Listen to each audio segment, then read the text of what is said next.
दोस्तों मेरा नाम है राहुल जैन और मैं हूं एक सेबी रजिस्टर्ड रिसर्च एनालिस्ट। और आज की वीडियो में हम डिस्कस करने वाले हैं 5 से 6 बड़े मुद्दे, बड़े की पॉइंट्स।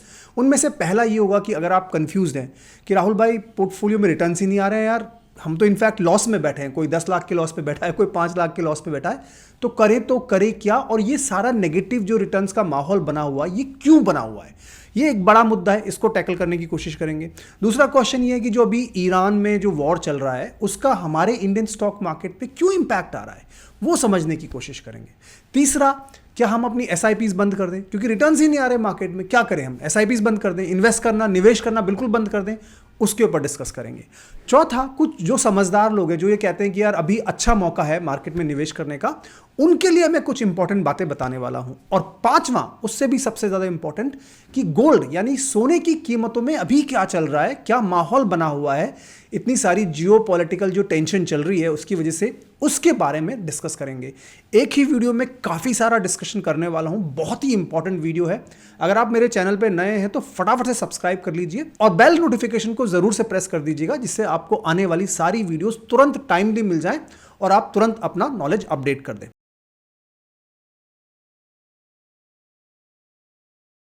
चलिए पहला मुद्दा समझने की कोशिश करते हैं कि भाई पिछले 1.5 साल से 2 साल से क्या हो रहा है, हमारे रिटर्न्स क्यों नहीं बन रहे हैं स्टॉक मार्केट में। देखिए मेन कारण, जो सबसे बड़ा कारण जो है वो है पूरे वर्ल्ड में अभी एक तरह से अनस्टेबिलिटी हुई पड़ी है। कोई भी चीज स्थिर नहीं है, सब चीज उल्टी पुल्टी हुई पड़ी है। ठीक है, जब से डोनाल्ड ट्रंप पावर में आए हैं उन्होंने पूरे वर्ल्ड को ना एकदम घुमा के रख दिया है। सबसे पहले उन्होंने टैरिफ का ऐलान किया था, चाइना को धमकी दे रहे हैं, भारत को धमकी दे रहे हैं, कभी किसी कंट्री को धमकी दे रहे हैं, सबसे जिससे चाहे मनमानी उन्होंने लड़ाई झगड़ा किया। फिर वो सब चलता रहा। दूसरा क्या हुआ, फिर उन्होंने जाके वेनेजुएला के जो प्रेसिडेंट थे उनको घर से उठा लिया। आई मीन कौन करता है यार ऐसा, इन्होंने ये भी काम कर लिया। अब वेनेजुएला के जितने भी ऑयल रिजर्व्स हैं उस पर एक तरह से डायरेक्टली इनडायरेक्टली यूएस का ही पूरा अधिकार हो गया। ठीक है, तीसरा फिर इन्होंने ग्रीनलैंड को कैप्चर करने की बात करी, बड़ी मुश्किल से जाके इनको इनके अलाइज ने जाके रोका वहां पर। ठीक है, चौथा अभी रिसेंटली इन्होंने वॉर छेड़ दिया ईरान के खिलाफ। ठीक है, 4 बड़े मेजर इवेंट्स हुए हैं जो पिछले 18 महीने में हुए हैं वर्ल्ड वाइड, राइट। जब भी ऐसा होता है तो क्या होता है, देखिए जब भी ऐसा होता है तो पूरी वर्ल्ड में अनसर्टेनिटी आ जाती है, अनिश्चितता का माहौल बन जाता है। जब अनिश्चितता का माहौल बनता है ना तो सबसे पहले लोगों को डर लगता है कि भाई अब स्टॉक मार्केट में निवेश करें कि नहीं करें। और जो लोग पहले से निवेशित होते हैं अगर वो सही टाइम पे नहीं निकल पाते हैं तो उनके लिए थोड़ा सा एक पेनफुल पीरियड क्रिएट हो जाता है। ठीक है, तो आप मोटा मोटा समझिए कि अभी जो रिटर्न्स नहीं आ रहे हैं वो केवल जो एक टेम्पररी जो अनिश्चितता चल रही है, पूरे विश्व व्यापार में जो अनिश्चितता चल रही है उसकी वजह से सब जगह पे ये इंपैक्ट आ रहा है। कहीं पे थोड़ा है, कहीं पे ज्यादा है, किसी कंट्री का स्टॉक मार्केट थोड़ा बेटर कर रहा है, बहुत सारे और भी फैक्टर्स होते हैं जैसे वैल्यूएशंस हो गए, स्टॉक्स के भाव किस तरह के हैं। ठीक है, तो ये सारी वैरायटी है। लेकिन सबसे बड़ा पॉइंट मैं अभी जो डिस्कस करूंगा वो है पॉइंट नंबर 2, कि जो अभी रिसेंटली वॉर छिड़ा है यूएस और ईरान के बीच में, इजराइल यूएस एक तरफ है और ईरान के ऊपर जो हमला हुआ है उसके तहत क्या माहौल बन रहा है। देखिए मैं आपको एक पिक्चर दिखाने वाला हूं, ये एक ट्रेंडिंग पिक्चर है इंटरनेट पे। एक बुल्गारिया एक कंट्री है जिसकी एक लेडी है, ब्लाइंड है, मतलब अंधी है, इनका नाम है बाबा वेंगा। अपेरेंटली इन्होंने प्रेडिक्ट करा था या प्रोफेसी करी थी, इनको कुछ फ्लैशेस आए थे, इनकी आंखों में दिखाई दिया था कि 2026 में 7 महीने तक एक ग्लोबल वॉर छिड़ेगा। ठीक है, अब ये इनका प्रेडिक्शन है, मुझे नहीं पता प्रेडिक्शन सही है कि गलत है, मैं ये नहीं कह रहा कि सही होगा 7 महीने तक वॉर चलेगा, पर मैं आपको क्या बताने वाला हूं कि इस तरह की चीजें वर्ल्ड वाइड चल रही हैं अभी। ठीक है, जब ऐसा माहौल होता है ना तो सबको डर लगता है। ठीक है, अब दूसरी बात, अब ये जो वॉर छिड़ा है ये अगर वॉर लिमिटेड रहता है केवल यूएस, इजराइल एंड ईरान के बीच में तो डैमेज कम होगा। लेकिन अब अगर और कंट्रीज इसको ज्वाइन कर लेती हैं, अब जैसे थोड़े दिन पहले ये रशिया का एक यहाँ पर वो आया था ट्रिगर कि भाई ये तो वर्ल्ड वॉर 3 की तैयारी हो रही है और कुछ भी हो सकता है वगैरह वगैरह। जब ऐसी चीज़ें आने लगती है ना, चाहे वो सही है चाहे वो गलत है, चाहे रशिया ज्वाइन करे ना करे वॉर, हमें नहीं मालूम। पॉइंट ये कि जब भी ऐसी चीज़ें आती हैं तो क्या होता है ना, स्टॉक इन्वेस्टिंग सबसे पहले इंपैक्ट पे आती है, क्योंकि स्टॉक मार्केट ना शॉर्ट टर्म में सेंटिमेंट्स पे चलता है, लॉन्ग टर्म में फंडामेंटल्स पे चलता है, वैल्यूएशंस पे चलता है, लेकिन शॉर्ट टर्म में फियर पे चलता है, ग्रीड पे चलता है, इन चीजों पे स्टॉक मार्केट चलता है। ठीक है, शॉर्ट टर्म का मतलब आप 18 महीने भी मान सकते हैं, शॉर्ट टर्म पीरियड है, 1 से 2 साल का पीरियड भी शॉर्ट टर्म ही माना जाता है स्टॉक मार्केट में। ठीक है, अब तीसरी बात मैं आपको बताता हूं। अब जैसे ये है रॉबर्ट कियोसाकी हैं, बहुत बड़े famous rich dad poor dad के ऑथर हैं। अब ये बोल रहे हैं कि भाई बिगेस्ट क्रैश आने वाला है हिस्ट्री में, राइट, इनका ये प्रेडिक्शन है। तो ओवरऑल जो माहौल है ना वो अनिश्चितता का बना हुआ है, ओवरऑल जो माहौल है वो डर का बना हुआ है।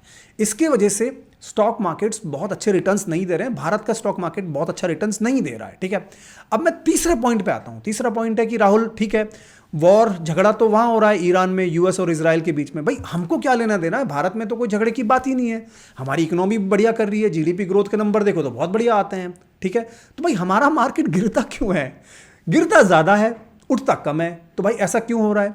इसका देखो मेन कारण जो आपको समझना पड़ेगा, 1 मिनट में समझाता हूं और फिर मैं एसआईपीज की चर्चा करूंगा या फिर निवेश की अपॉर्चुनिटीज की बात करूंगा। देखिए सीधी सी बात क्या है कि आपको पता होगा स्ट्रेट ऑफ हॉर्मुज, आपने न्यूज में बहुत पढ़ लिया होगा, ये ब्लॉक करने वाली बात आ गई कि ईरान ने बोला भाई हम इसको ब्लॉक कर देंगे। ठीक है, ये ब्लॉक हो जाएगा तो वर्ल्ड का 20% जो ऑयल यहां से निकल रहा है उसकी सप्लाई रुक जाएगी। जब ऑयल की सप्लाई रुक जाएगी तो क्या होगा, इन्फ्लेशन बढ़ेगा, महंगाई दर बढ़ेगी, क्योंकि जब ऑयल महंगा होगा, ऑयल की रेट अभी देख सकते हो, ऐसा कुछ प्रेडिक्शन है कि भाई $100 के आसपास भी हो सकती है वगैरह वगैरह।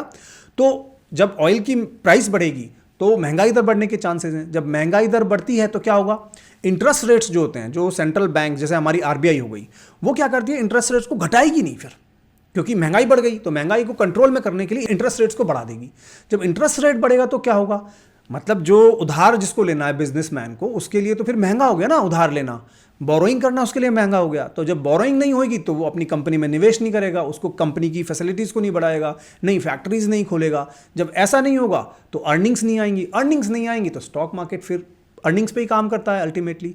तो हमें क्या है, ऑयल की जो हमारी वो है ना क्राइसिस, वो सबसे बड़ी है। अब देखो इसमें क्या हुआ, थोड़े दिन पहले ईरान ने बोला भाई जो भी यहाँ से शिप निकलेगा ना स्ट्रेट ऑफ हॉर्मुज से, हम उसमें आग लगा देंगे। अभी 2 दिन पहले की बात है, 3 मार्च का इनफैक्ट आप देख सकते हो। तो 3 मार्च को ये ऐलान हुआ। अब क्या हुआ साहब, आज जो न्यूज़ आई, ट्रंप ने बोला भाई ये यहाँ पे जो आग लगाएंगे हम क्या कर रहे हैं, हम इनको इंश्योरेंस प्रोवाइड करेंगे, जो भी शिप निकलेगा, और रीजनेबल प्राइस पे इनको इंश्योरेंस प्रोवाइड करेंगे। ठीक है, और अगर जरूरत पड़ी ना तो यूएस की मिलिट्री इसको जो शिप जाएगा उसको एस्कॉर्ट करके जाएगा, मतलब उसको साथ में लेके जाएगी यूएस मिलिट्री के। अब इसमें विशेषज्ञ क्या कह रहे हैं, विशेषज्ञ ये कह रहे हैं भाई कि ये जो प्लान है ट्रंप का, ये इससे कोई काम नहीं होने वाला, इंश्योरेंस कोई नहीं देने वाला है ना। इसका मतलब क्या हुआ कि इतनी सारी चर्चाएं चल रही हैं, कोई कुछ बोल रहा है, कोई कुछ बोल रहा है, कोई कुछ बोल रहा है। जब भी ऐसा होता है ना तो स्टॉक मार्केट रिटर्न्स नहीं देता है। शॉर्ट टर्म में कल क्या होगा, कल कोई और न्यूज़ आएगी, ठीक है, उसकी वजह से हो सकता है थोड़ा सा मार्केट बढ़ जाए, फिर परसों कुछ और न्यूज़ आएगी, उसकी वजह से हो सकता है मार्केट फिर से घट जाए। इसको कहते हैं फ्लक्चुएशंस, इसको कहते हैं वोलेटिलिटी, और ये रहने वाली है, ये परसिस्ट करने वाली है, ये वोलेटिलिटी कहीं जाने वाली नहीं है, आप ये मान के चल लीजिए। अब बड़ा क्वेश्चन आता है, चौथा पॉइंट, राहुल भाई फिर अगर ऐसा है तो फिर तो हम अपने पोर्टफोलियो को बेच बाच दें, क्या करना है स्टॉक मार्केट में निवेश करके? यार पिछले 2 साल से मैं एसआईपी कर रहा हूं, बराबर कर रहा हूं, रिटर्न्स ही नहीं आ रहे, नेगेटिव और हो रहा है स्टॉक में लॉसेस भी हो रहा है। देखिए अब मैं आपको ना कुछ इंपॉर्टेंट डेटा बताने वाला हूं, शायद आपको ये डेटा ना कोई नहीं दिखाएगा, मैं ज्ञान नहीं दूंगा आपको, डेटा दिखाऊंगा और डेटा से प्रूव करूंगा कि क्यों कभी स्टॉक मार्केट को अलविदा नहीं कहना।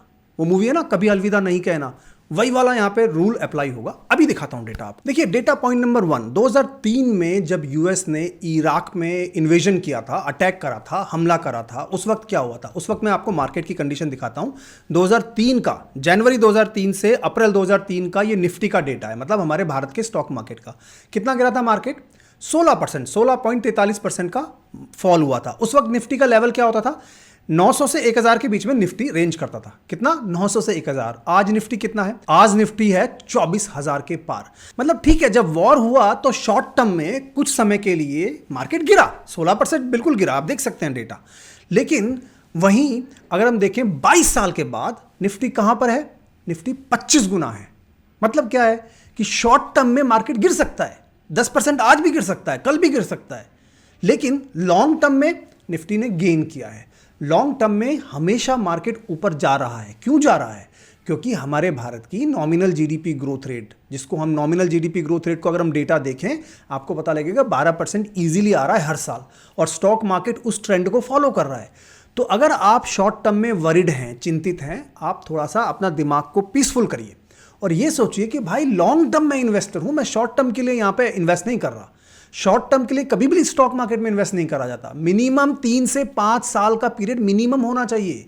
अगर आप कुछ भी स्टॉक मार्केट में इन्वेस्ट करें 3 से 5 साल का तो मिनिमम पीरियड होना ही चाहिए, वरना आप मत करो। आपको कोई नहीं बोल रहा है स्टॉक मार्केट में इन्वेस्ट करो। आपको क्या लग रहा है? अगर ऐसा लग रहा है कि मैं आज इन्वेस्ट करूं और कल पैसा बनाऊं तो वो माइंडसेट आपको बदलना पड़ेगा। डेटा आपको ये दिखा रहा है, ठीक है।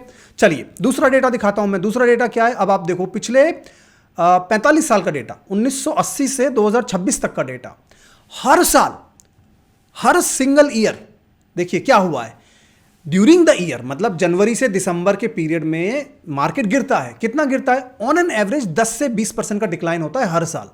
फॉर एग्जांपल 2020 में कोविड आया, मार्केट कितना गिरा? 38% ड्यूरिंग द ईयर। जब मार्च में जब मार्केट लॉकडाउन हुआ था 38% गिरा।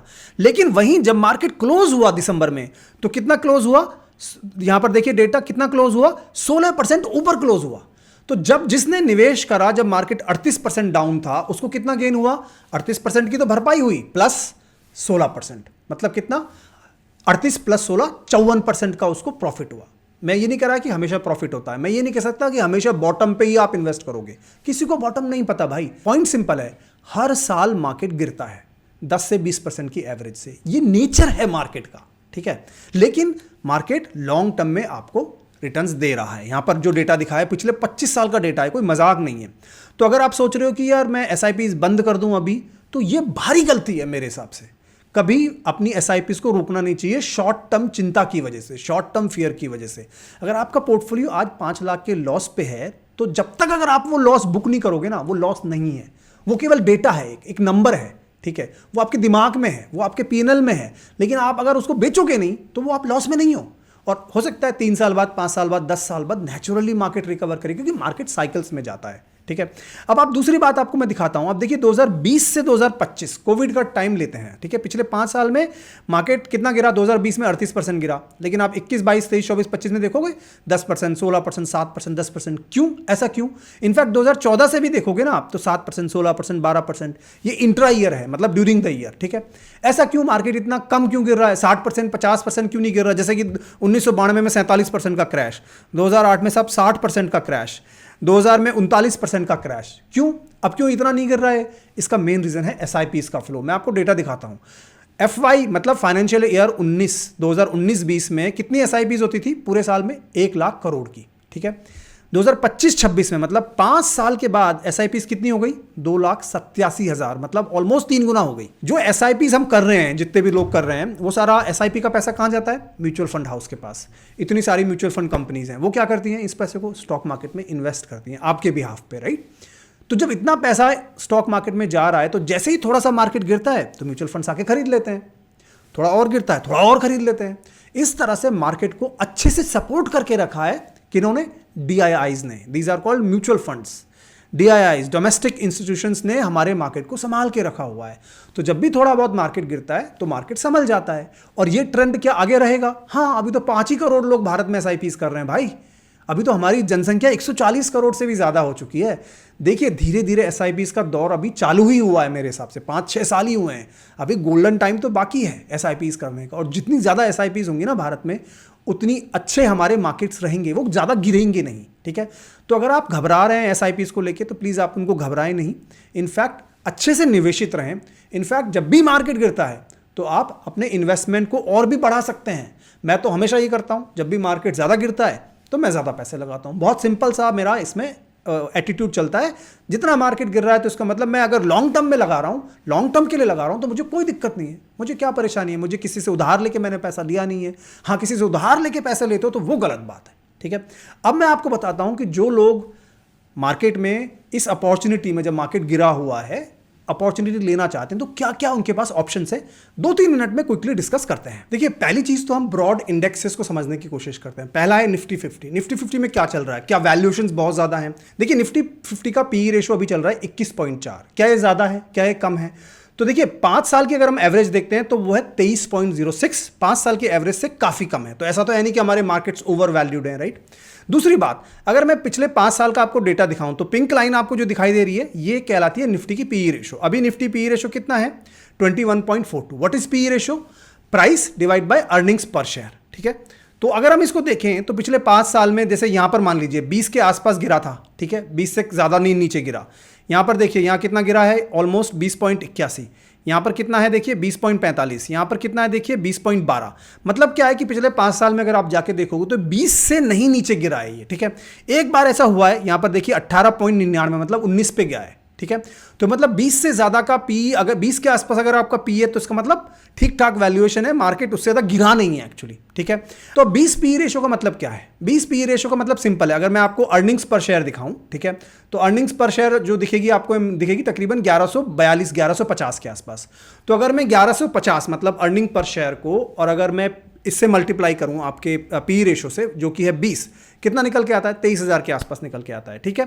इसका मतलब क्या है? निफ्टी गिर सकता है, लेकिन ऐसा है कि 23,000 के आसपास का निफ्टी उससे मुश्किल है, उससे ज़्यादा गिरेगा, ठीक है। तो अगर आप एक कंजर्वेटिव इन्वेस्टर हैं तो आप ऐसे ब्रॉड इंडाइसेस को कंसीडर कर सकते हो। मेरा कहने का मतलब है कोई वैल्यूएशन बहुत ज़्यादा नहीं है यहाँ पे निफ्टी 50 के हिसाब से, ठीक है। दूसरी बात अगर मैं करूँ, निफ्टी का मिड कैप देखते हैं, मिड कैप में क्या चल रहा है। मिड कैप का पी रेशो क्या है अभी? मिड कैप मतलब स्टॉक नंबर 100 से 250, यहाँ पर पी रेशो है 31.3। इसका 5 साल का एवरेज क्या है? 5 साल का एवरेज है 32.01, तो 5 साल के एवरेज से कम है। अगर मैं डेटा दिखाऊं तो पिंक लाइन देखिए अब यहाँ पर, हाँ पास में देखें यहाँ पे 32 के आसपास इसने सपोर्ट लिया है, ठीक है। इसके पहले अगर आप जाएंगे 2023 में तो इसका पी रेशो काफ़ी कम था, 26-24 वगैरह था। तो इसका मतलब क्या है? मिड कैप में करेक्शन होने के चांसेस हो सकते हैं, क्योंकि सपोर्ट नहीं था पहले, राइट। तो मिड कैप थोड़ा सा रिस्की हो जाता है, तो अगर आप एग्रेसिव इन्वेस्टर्स हैं तो ही कंसिडर करें, अगर आप डिफेंसिव हैं तो मिड कैप से दूर रहें, ठीक है। वॉलेटिलिटी बहुत ज़्यादा है अभी मार्केट में। लाइकवाइज में अगर आपको स्मॉल कैप 250 की बात करूं, अभी इसका पी रेशो कितना है? 25.1। 5 साल का एवरेज कितना है? 27.77, उससे मतलब कम है। तो मतलब वैल्यूएशंस इसके भी ठीक ठाक हैं, ऐसे कोई नहीं है कि बहुत ज़्यादा वैल्यूएशंस हैं। अगर हम इसके 5 साल की हिस्ट्री देखें तो देखिए 5 साल में अभी का जो पी रेशो है वो तो यहाँ पे है 25.09। इससे पहले भी एक बार जब स्मॉल कैप गिरा था तो उस वक्त 25.92 पे सपोर्ट लिया था, ठीक है। इसके पहले भी अगर आप देखोगे तो 26.36, इससे पहले देखोगे तो आप 27.26, है ना। तो मतलब क्या है कि 26-27 का जो एवरेज पी है उस पर काफ़ी स्ट्रॉन्ग सपोर्ट है इस इंडेक्स को, राइट। इससे पहले अगर आप जाओगे, मान लीजिए जब बुल रन चालू नहीं हुआ था स्मॉल कैप का 2023 वगैरह में जाओगे, तो उस वक्त देखिए यहाँ पर पी रेशो काफ़ी कम था, 17 के आसपास था। तो हाँ, थोड़ा बहुत यहाँ पे करेक्शन स्मॉल कैप्स में हो सकता है, क्योंकि मार्केट वोलेटाइल है, बट शॉर्ट टर्म के लिए वॉलेटाइल है। आप इस बात को समझने की कोशिश करो, ठीक है। तो अगर आपको इंडेक्स लेवल पे निवेश करना है तो आप जाके निफ्टी 50 को एक्सप्लोर कर सकते हैं, अगर आप कंजर्वेटिव इन्वेस्टर हैं। अगर आप एग्रेसिव हैं तो मिड कैप और स्मॉल कैप को जाके एक्सप्लोर कर सकते हैं, ठीक है। ये तो हुई इंडेक्स लेवल की बात। अब बात करते हैं जो लोग डायरेक्ट स्टॉक्स में इन्वेस्ट करते हैं, उनके लिए क्या। तो उनके लिए मैं कुछ कहना चाहता हूं। उनके लिए मैं ये कहना चाहता हूं, देखिए अभी स्टॉक्स में इन्वेस्ट करना बहुत रिस्की है, क्योंकि वॉलेटिलिटी बहुत ज़्यादा है, ये हमने देखा है अभी। और जब तक ट्रंप है पावर में ये सब चलता रहेगा, फालतू के जो ड्रामा चलते रहते हैं ना, कभी आज ये हो गया कभी वो हो गया, ये सब चलता रहेगा। लेकिन फिर भी मुझे लगता है जो अभी वॉर की सिचुएशन है उसको मद्देनजर रखते हुए कौन कौन से सेक्टर्स हैं जिनमें लिमिटेड नेगेटिव इंपैक्ट है, कौन कौन से सेक्टर है जिनमें बहुत ज़्यादा नेगेटिव इंपैक्ट है, और कौन कौन से सेक्टर है जिनमें पॉजिटिविटी है, वो थोड़ा देख लेते हैं। तो सबसे पहले लिमिटेड इंपैक्ट कहाँ मुझे दिखता है मेरे हिसाब से, मेरी रिसर्च के हिसाब से, नंबर 1 है बैंकिंग। हमारी जितनी भी बैंक्स हैं वो भारत की स्टोरी पे ड्रिवन है, ठीक है।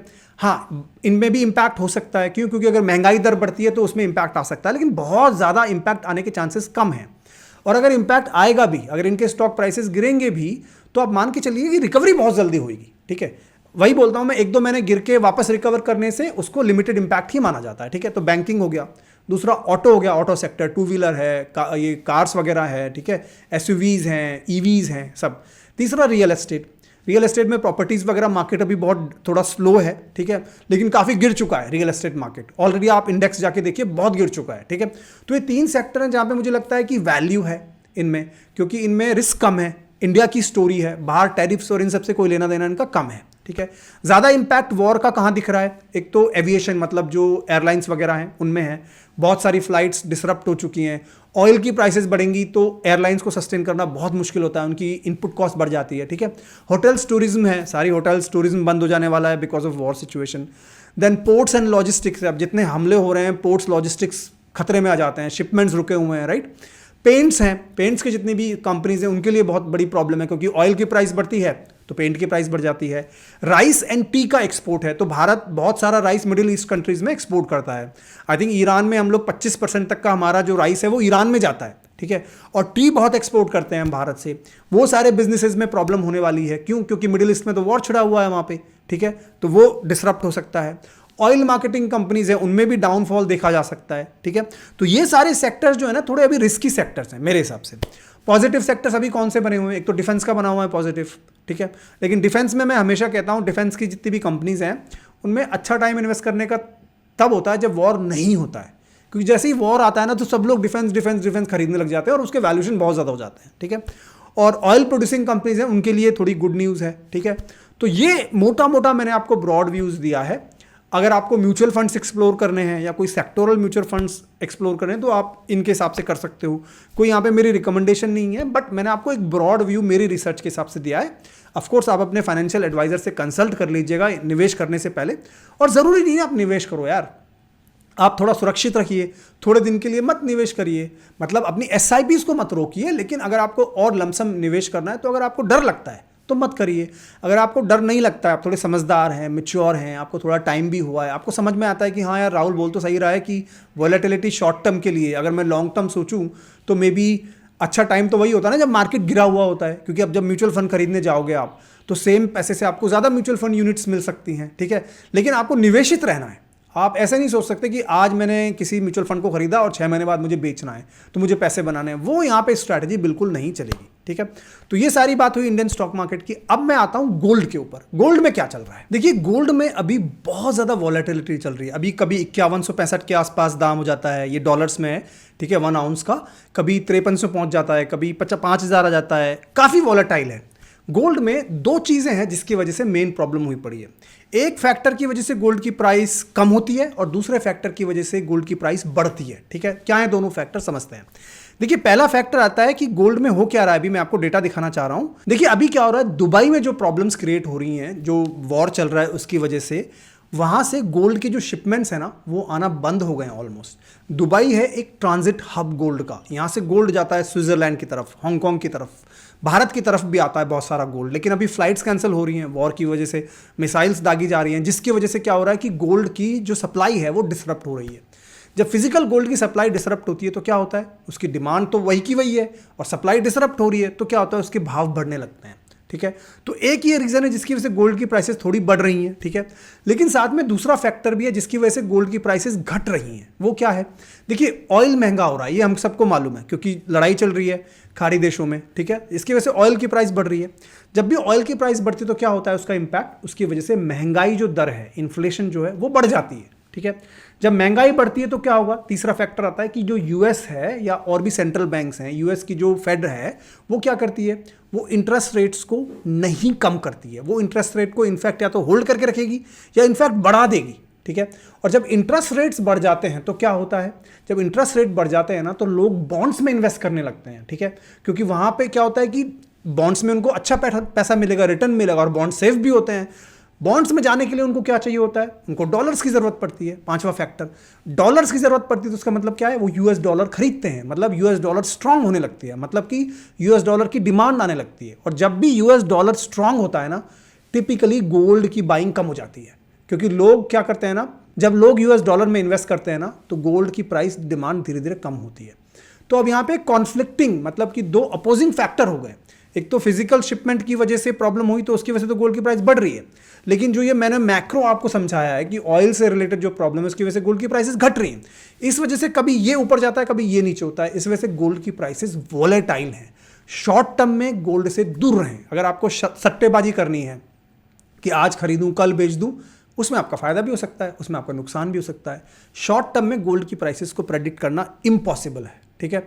हाँ, अगर आप एक लॉन्ग टर्म इन्वेस्टर हैं और आपको ये कि भाई मुझे मेरे पोर्टफोलियो का 10%, 15%, 20% जो भी आपका एक लॉजिक है वो गोल्ड में होना चाहिए, तो यस आप गोल्ड में निवेश करें उस पर्पस को लेके विच इज़ लॉन्ग टर्म, 10 साल, 15 साल, 20 साल का। और उसके लिए आप क्या करें, गोल्ड में एसआईपी करें। मेरे हिसाब से एसआईपी मैं कर रहा हूं, मैं आपको अपना डेटा दिखा देता हूं। मैं गोल्ड का, मैंने लास्ट ईयर एसआईपी चालू किया था एक गोल्ड के म्यूचुअल फंड में। मैं एसआईपी कर रहा हूं, मैं ये देख भी नहीं रहा कि मुझे कितने रिटर्न्स आ रहे हैं कितने नहीं आ रहे हैं, मुझे इससे कोई मतलब नहीं है। मुझे पता है मेरे पोर्टफोलियो का 10 से 15% जो भी मेरा एलोकेशन है मुझे लाना है गोल्ड में। मैं सारा केवल स्टॉक मार्केट में नहीं लगाना चाहता, गोल्ड में भी रखना चाहता हूँ, तो मैं एसआईपी करता हूँ, वीकली एसआईपीज कर रहा हूँ मैं, ठीक है। आपको जो करना है आप करें, अपने फाइनेंशियल एडवाइजर से सलाह ले लें किसी से, ठीक है, कंसल्टेंसी कर लें, ठीक है। मैं तो आपको केवल अपनी एक रिसर्च टोटली अनबायस्ड, मतलब बिना किसी भेदभाव के आपके साथ शेयर करने की कोशिश कर रहा हूं। और अगर आपको वीडियो अब तक पसंद आए तो आप एक लाइक कर दीजिएगा, कमेंट्स में एक थैंक यू लिख दीजिएगा, मेरे लिए मोटिवेशन हो जाता है। मैं इस तरह का ही और कंटेंट वीडियो आपके लिए बनाता रहूँगा। गुड टू ग्रेट चैनल पे एक मैंने अभी रिसेंटली एक वीडियो लॉन्च किया है जिसमें पूरी गोल्ड और सिल्वर के बारे में बात हुई है। कमोडिटी हेड हैं जो 20-25 साल से इस फील्ड में हैं, वो आप पॉडकास्ट ज़रूर देखिएगा। गुड टू ग्रेट पे बहुत सारे और पॉडकास्ट आ रहे हैं नए नए, उस चैनल को ज़रूर सब्सक्राइब कर लीजिएगा जिससे कि आपकी नॉलेज बढ़े। मेरा इंटेंशन यही है कि आप सीखें। अगर आप सीखेंगे ना तो अपने खुद के निर्णय अच्छे ले पाएंगे, यही मेरा एकमात्र उद्देश्य है। उम्मीद करता हूँ आपको वीडियो पसंद आई होगी, अगर आई है तो लाइक कर दीजिएगा। मैं आपसे फिर मुलाकात करूँगा, तब तक के लिए जय हिंद, जय भारत।